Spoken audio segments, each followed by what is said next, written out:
কিন্তু দেখুন প্রণামেরও নিয়ম আছে, সব জায়গায় এক প্রণাম করলে হবে না। অর্থাৎ একেবারে সরাসরি প্রণাম করতে হয়, এটা একমাত্র বুঝতে সরাসরি প্রণাম।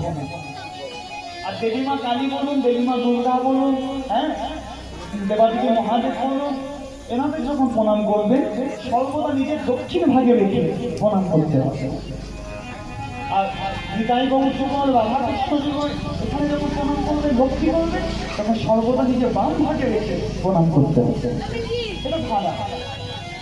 এটা না করলে আপনি যদি সরাসরি প্রণাম করেন তাহলে আপনি মনের শান্তি পাচ্ছেন, কিন্তু প্রণামটা পৌঁছাচ্ছে।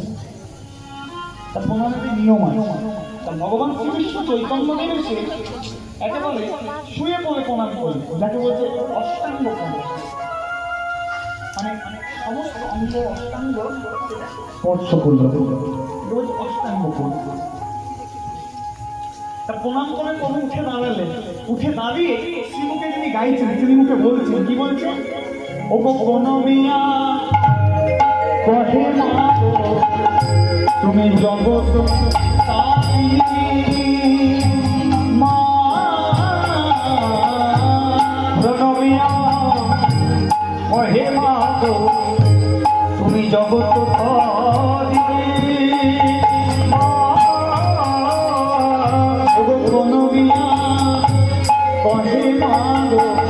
তুমি জগৎ তারিণী মা,